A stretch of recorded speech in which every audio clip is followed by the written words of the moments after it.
您请。哎，赵大人。哎呀，福翁啊，不必客套，宫中出大事了，赶紧进屋，我有话跟你说。这天大的事儿啊！哦，请。福翁，怎么回事啊？哎，我跟你说呀，你可别吓着啊！小爷就是皇上和皇后娘娘的嫡皇子永琏，他死了。啊？什么？是真的。这……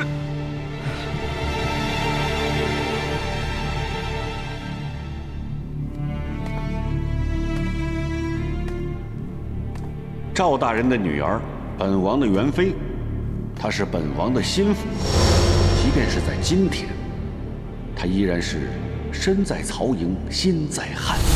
这全都是胡说，他是在吓唬父亲，他想利用父亲成为他的奴才，父亲千万不要上当。现如今是已经把鲍钦关在了慎刑司了，他若是不招供，那皮肉可是少不了受些苦处啊。鲍钦？他不是颖儿带入宫中的奴婢吗？可不是吗？如今不要说皇后娘娘，我看就是皇上也难免会起疑心。这可是天大的案子，这贤德妃怕是难脱干系呀。胡说！胡说！对不住福王，我失态了。可颖儿她绝不会与此事相干，她如何会害死小皇子嘛？赵大人呐，我是因为咱们之间的交情，这才来贵府通禀一声的。是，多谢福翁的关照。我的意思，不怕一万就怕万一。赵大人，还是要早做打算才好。我能做什么打算吗？福翁啊，我能不能再进宫见一见颖儿？不能，恐怕在此案了结之前，赵大人再也不能进宫了，也再也不能见贤德妃了。哎，这可不是我拦着你不让你去见啊，为了避免嫌疑，赵大人你也不能去见。我该怎么做才好？该如何料理以后的事情啊？这事儿吧，老奴我出宫之前呢，倒是和贤德妃见上了一面，他还真嘱咐老奴来着，让老奴啊给赵大人传个话。真的？啊，贤德妃啊是这么跟老奴说的，他让老奴啊告诉他的令尊大人，就是你吧，赵大人，从今往后要改弦更张，要效忠他的老主子，就是李亲王爷。胡说，不可能，颖儿绝不会这么说。哎，难道李亲王爷不是贤德妃的老主子吗？是倒是，不过你是知道的，这是好多年前的事情了。招啊，既是他的老主子，老奴这话就没传错啊。不然，老奴既是皇上的奴才，又为贤德妃传这样的话，那你说，老奴成了什么人了啊？福翁啊，你说的这些话怎么让我越听越糊涂啊？赵大人，可不能糊涂啊！贤德妃让老奴传的这句话，那可真真的，没有一点绕弯子的地方。赵大人呢，您可是个明白人儿。告辞了。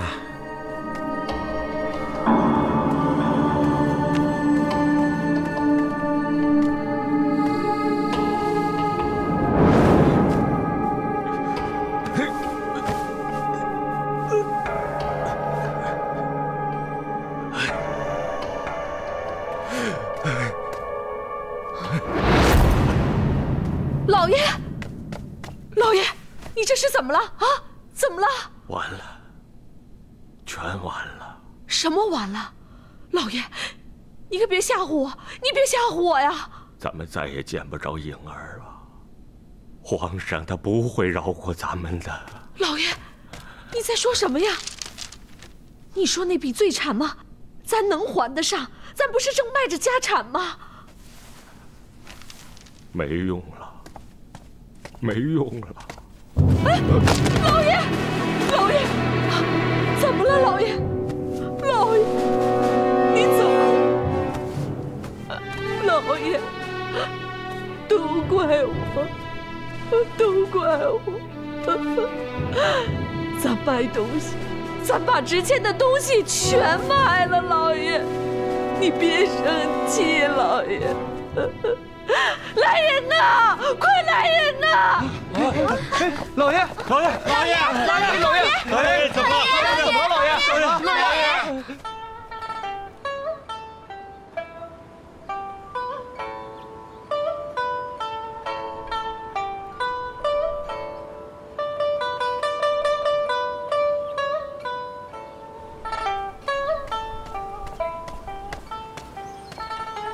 哎呀，庄亲王来了。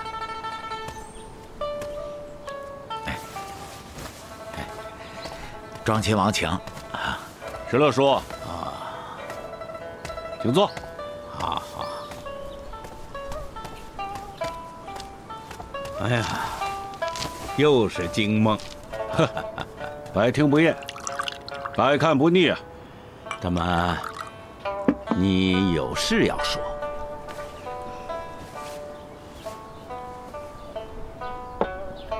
小爷不幸，本王我很是伤心。你知道了？关乎皇上的命运，关乎本王的命运，我不能不知道。可这是件深宫大案，是要案，是谋杀，事情还没弄清楚。是不是案子我不管，是不是谋杀我也不管。小爷怎么死的我不关心，我只关心他是不是真的死了。是。好，既然他真的死了，那么按照皇上当年和我的约定，皇上就要禅位于我。我想皇上会遵守承诺。会吗？只要那可爱孩子的死，当真与你无关。永琏的死怎么会与本王有关系？当真无关。无关。当年你与皇上约定，皇上的嫡子只要活着，皇位便永远属于皇上。皇上的嫡子若是死了，皇上则必须禅位于你。是这个约定。皇上与本王发誓承诺。你16叔是保人呢？你可知道，所以会有这个约定，就因为我与皇上都认为这个约定中的内容永远不会兑现。可到头来，终归天意难违啊！不，既是谋杀，便不是天意。我倒是以为，天理昭昭。家父手里被别人夺走的东西，终归会回到他儿子的手里来。可如果被查出来，这场谋杀的幕后主使就是洪熙你，不要说那个约定、那个承诺、那个皇位，你全都不必再关心。你需要关心的，恐怕是你自己的性命。永琏的死与本王无关，请16叔转呈皇上。那个约定他必须履行，那个承诺他必须兑现，那个皇位他必须禅让。16叔应该知道，你的这个侄儿，当今皇上的大哥，承袭了我父王爵位的李亲王洪熙，恐怕也不是好招惹的。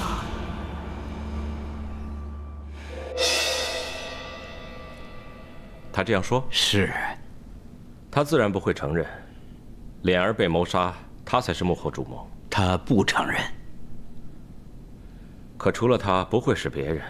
臣也这么想。因为脸儿之死生，便是他皇位之有无。是。这样说来，也是朕害死了脸儿。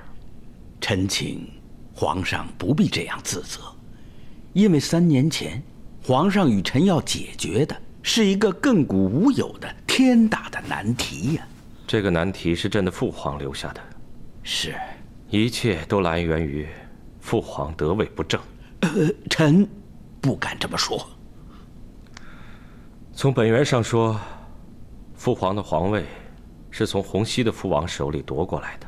洪熙正是为此耿耿于怀，所以父皇天天晚上做噩梦，梦见洪熙的父王追杀他，索要皇位。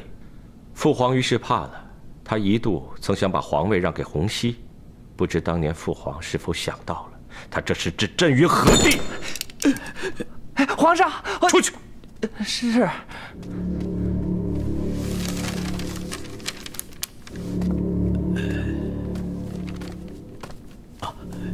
臣请皇上节哀。眼下臣最想要知道的是，皇上究竟是怎么想的？圣明所虑才是臣日后要做的。朕是怎样想的？朕想这件事，不是1年2年了。是，这么大个事情，是要多想想。比如说，皇上若果真不能证实洪熙便是谋杀脸儿的幕后谋主，那么皇上该如何做？事实上，自从朕的父皇有意要把皇位传给洪熙的那一日起，朕就开始想，若果真会有这一天，朕该如何去做？那恐怕是10多年前了。朕必须未雨绸缪，不能事到临头，慌了手脚，以致任人宰割，是吧？是，圣明远虑。皇上心思缜密，臣很早就看出来了。可朕没想到的是，洪熙也早就开始运筹帷幄。当父皇有意要把皇位传给他的那一日起，他便把密探安插到了朕的心脏。什么？朕就要有证据了，就要有了。16叔，坐。是。你应该还记得，洪熙的父王死去的那一年，父皇查抄了郑家庄的李亲王府。那以后不久，父皇把王府的奴仆和妃嫔们给诸王子瓜分。是有这么回事。朕如果猜想的不错，那密探便在那时候混入了朕的宝亲王府。启禀陛下，凤藻宫的宫女鲍琴招供了。怎么说？这谋害小皇子的，的确是贤德妃所指使。贤德妃？那贤德妃背后的谋主又是哪个？奴才现已把贤德妃押在慎刑司，正在等候聆讯。朕要的是实情，不是死人，要留活口。奴才遵旨。贤德妃？怎么会是他？16叔，是朕被美色迷住了双眼。贤德妃正是在那次重新分府时，走进了朕的宝亲王府，而他的老主子，正是李亲王洪熙。不知贤德妃与陛下在一起的日子有多久了？从重新分府的那一年开始算起，总有10多年了吧。如果我没记错的话，脸儿今年8岁。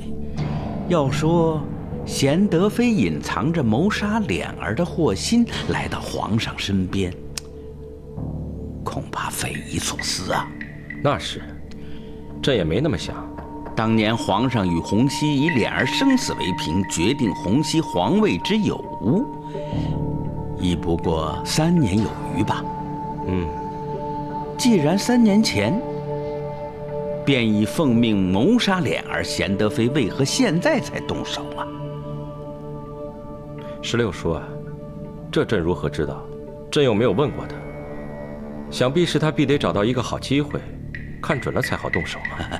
然外间传闻，皇上与贤德妃出则同行，寝则同室，好得不得了。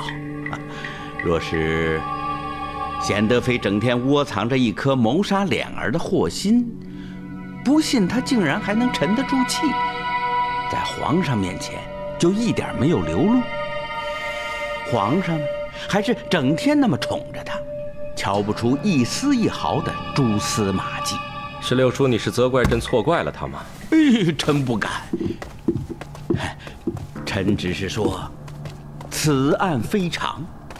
谋杀脸儿的元凶处心积虑，为的就是让皇上不怀疑到他的头上。不然的话，其谋害脸儿之后，即被疑为祸首，那他如何能达到皇上禅位于他的目的呢？或许这个元凶根本就不怕被朕查出来呢。那他又何必处心积虑地谋杀脸儿？或许他只是要试探一下朕。请皇上明示。3年多了，他等不及了。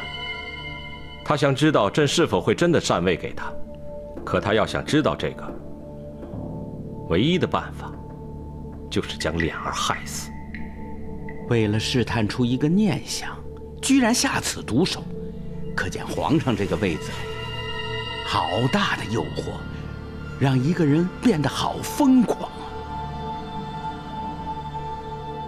朕若是遵守当年的约定，禅位于他，日后大概便不会再死人。若是朕也留恋皇权，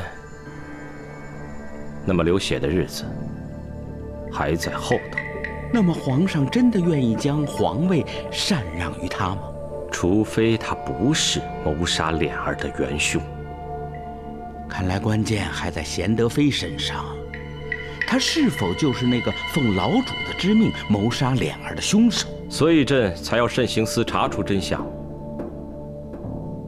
什么案子到了慎刑司，皇上要什么真相就有什么真相。你是说贤德妃会被屈打成招？那皇上得到的就不是真相，是冤案。不会吧？除非皇上要的就是这个冤案。那石榴叔如何想？那就请皇上恩准，容臣前往慎刑司，有所问询，以求真相。石榴叔为何对此案有这么大的兴趣？皇上要查出真正的元凶，这同样也是臣的心愿嘛。石榴叔以为你的问讯能比慎刑司的5毒大刑还管用？孙子兵法里说：“攻城为下，攻心为上。”好，朕就陪着石榴叔走一趟慎刑司，听听石榴叔如何攻心，也听听贤德妃怎么说。来人呐！说，那碗毒燕窝到底是谁让你做的？说，燕窝，说呀！燕窝是奴才做的，可奴才没有下毒，大人就放了我吧。不说是吧？啊！说，到底是谁让你干的？说不说？大人饶命！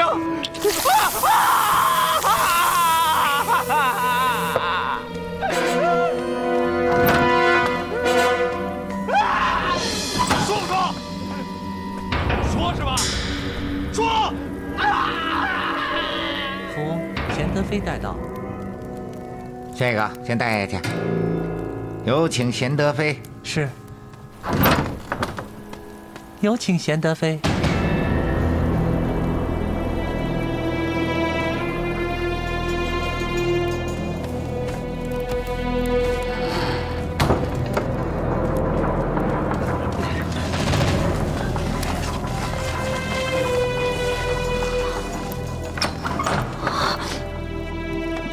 贵妃请。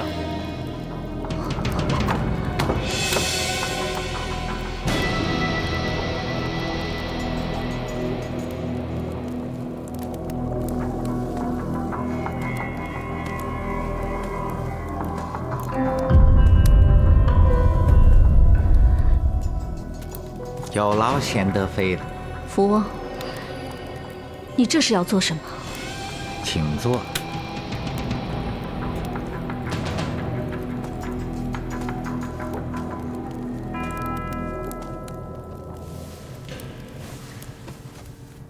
贤德妃啊，这宫里头的事儿，你可比老奴我更清楚。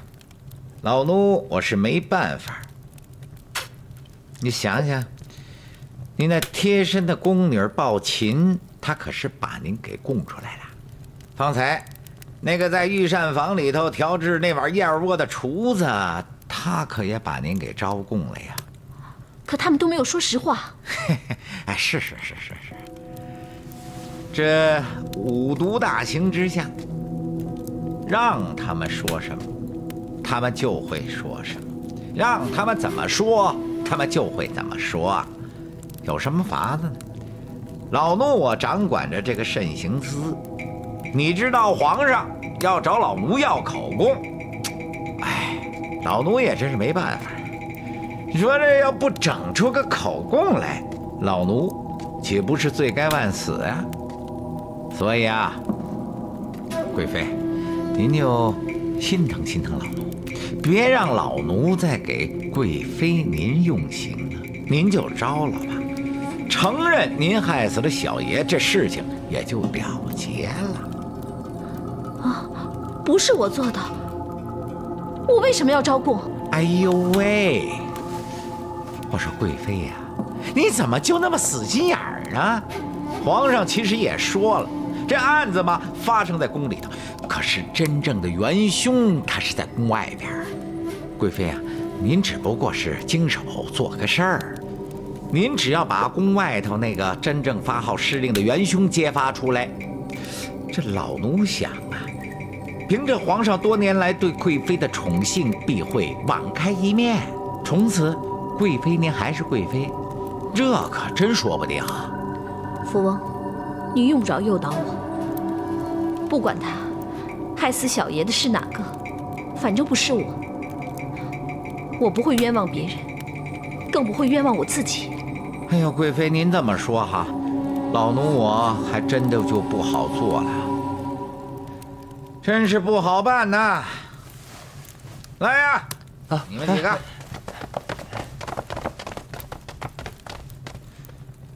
去把贤德妃带到那边去吧。遵命。哎，你们要做什么？你们要做什么啊？走。哎，干什么？干什么？你们要干什么？哎，等等，你们听着啊，千万别动火刑，这是贵妃细皮嫩肉的，谁知道日后皇上是不是还要叫她回去？听见没有？那用什么刑啊，福王？蠢呢你们，用针呐，用针扎她的胸，用竹签子往那指甲缝里捅，就这么着，动静小还能管大用。遵命。不，福王别给我用刑，福王我害怕，我真的很害怕。福王，你心情好，你心情好啊！皇上就要到了，我这刚才还说来就来了是吧？还是先别用刑了吧。好，对，好了，先别用刑，啊！参见皇上。皇上是您吗？皇上，臣妾知道您会来的。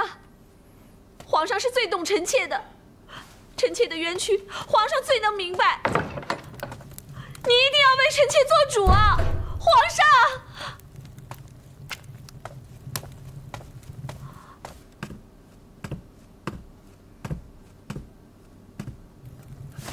王爷，原来皇上没来，是石榴叔来了。石榴叔，我知道您是皇上身边最亲的亲人，您跟皇上说说，臣妾是冤枉的，臣妾真的是冤枉的。贤德妃呀，就是皇上让我来向你问话的。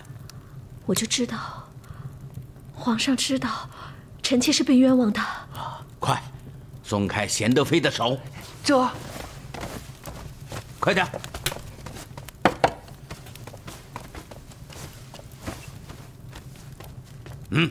这。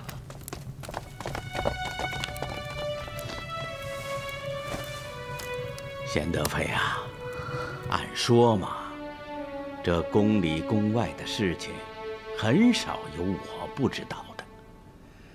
可我那个郑家庄的大侄子是贤德妃你的老主子，如今嘛，你又是皇上身边最亲近的宠妃，我这么说你就应该明白了。莲儿，哦，就是小爷的死，对你的老主子来说，有天大的好处。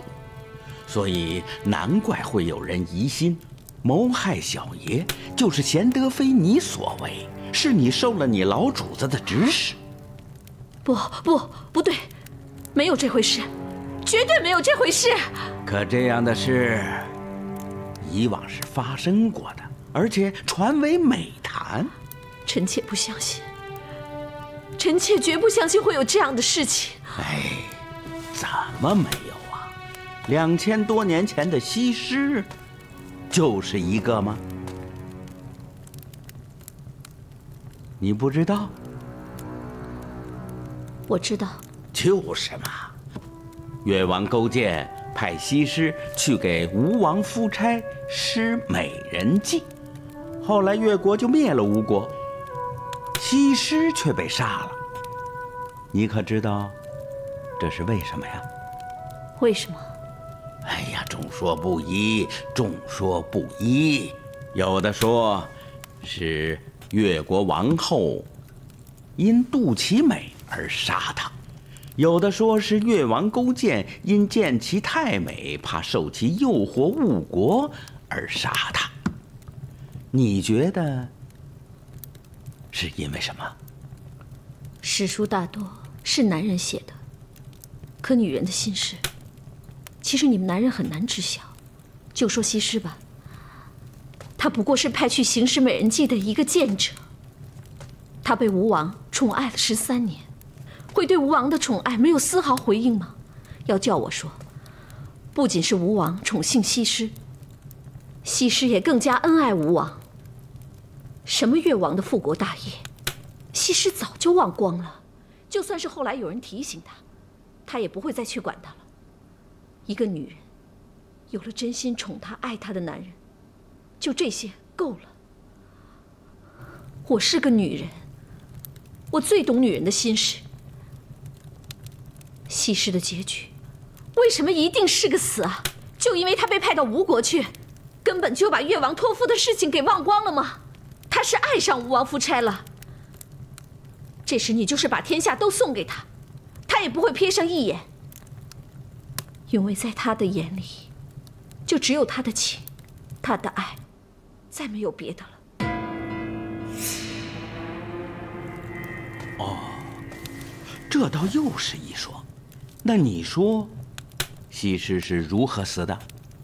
被越王杀死的，是因为他没有帮越王做任何事情。若是西施为越王做了他需要做的事情，而且做得很好，越王还会处死西施吗？就好比贤德妃的老主子，在当年分府的时候，他趁机把你安插在宝亲王身边。后来宝亲王成为皇上，你就成了皇上的宠妃。你就像2000年前的西施一样，为了你的老主子，在你的新主子身边成为一个卧底，一个细作。而到了关键时刻，你的老主子一声令下，你便成了他主谋的杀手。石榴树费了这么大个周章，就为以西施的故事比附我，要说明我是奉了李王爷之命，谋害了小爷。难道不是吗？我来到皇上身边时，我只有14岁，那时候我顶着李王妃的名分，我根本就没有见过李王爷。后来过了好多年，李王爷被先皇释放以后，我才见过他一面。这些皇上都是知道的。皇上如何会相信奴婢会是李王爷派到宫里的？这如何可能？是啊，我也觉得不可能，绝无可能。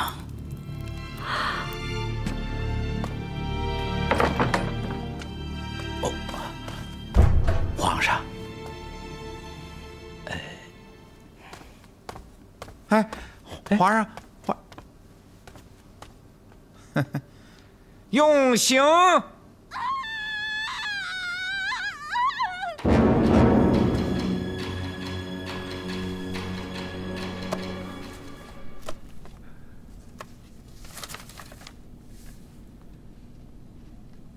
小皇子的明寿礼是，我家王爷说了，小皇子是他最爱的皇侄儿，这么小年纪就没了，他很是悲伤，特别在王府为小皇子开了一个明寿会，为小皇子渡道追福。我家王爷要小的一定要对福老爷说明，所邀宾客全都是开国八公嫡后，福老爷乃荣国公传人，所以请一定出席为盼。啊，只是老爷，大喜了，大喜了！皇上御赐祝大奶奶贞节牌坊。好，快去叫大奶奶接旨。是。福老爷，这。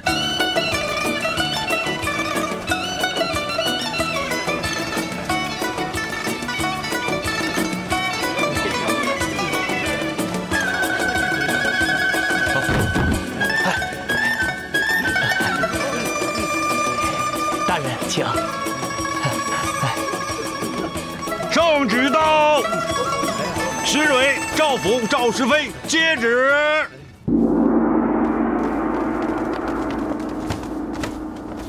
奉天承运，皇帝诏曰：大理寺堂官赵氏妃代奏赵府之子赵珠之妻石蕊，夫死守节，矢志不移，真情无二，更含辛茹苦培育孤子赵兰，使之考中武举，为国家栋梁之才。石蕊之贞节之守节，于家乃大孝，于国乃大忠。朕亲赐忠孝两全玉匾，以示金章。以此考之，赵府忝为石蕊之父辈，竟拖缴李家罪产达数月之久。朕亦传旨申斥，督其自决，竟然充耳不闻，屡屡敷衍了事。其为朝廷官员，不如儿媳之忠，为家族之长，鲜少其儿媳之孝，岂非咄咄怪事？特诏礼部传朕旨意，褒奖石蕊之忠孝两全，申斥赵府之孤恩寡义。钦此。民妇领旨谢恩。皇上这道旨意，申斥的是赵大人，褒奖的是赵大人的儿媳，不知这旨意交到谁的手上为好？还真是让本官为难了。请大人命卑职儿媳接旨，卑职必将皇上对微臣申斥之谕，另指公录，供奉案头，时刻诵读，以为鞭策。那好吧。民妇谢皇上隆恩。赐玉匾。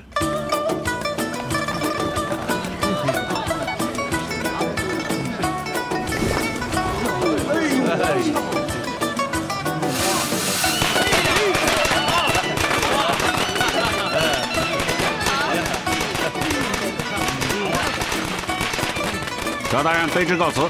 大人慢走。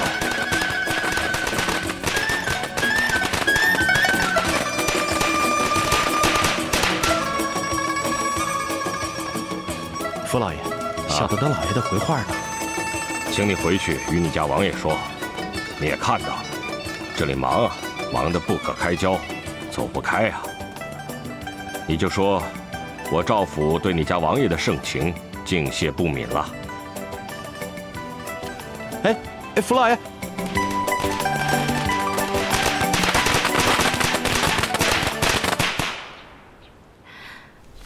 哦，朱大奶奶。多谢京堂大人为民妇代奏，使民妇之愿上达天听。哎呦，应当的，这都是本官应该做的事情嘛。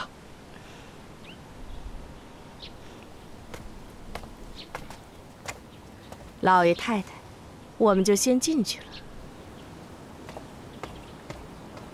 哎，真是的，我还没走呢，哪有这样的儿媳妇？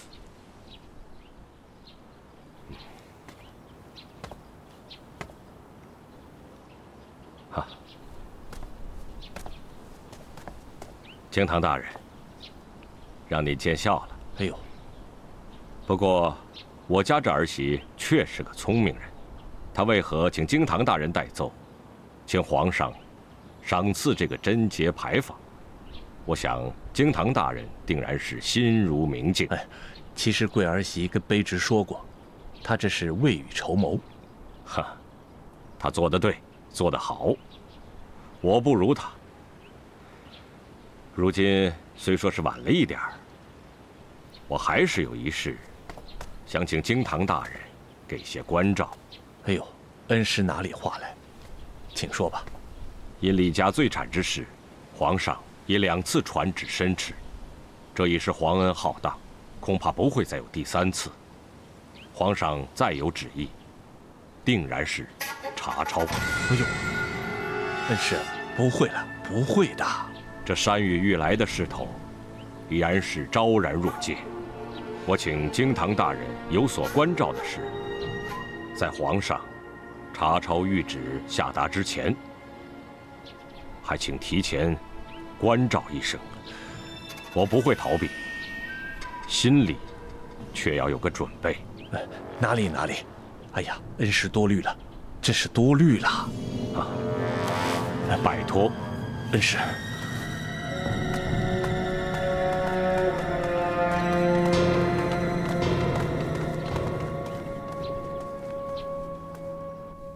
老爷、太太、莲儿奶奶、秦二奶奶，请坐吧。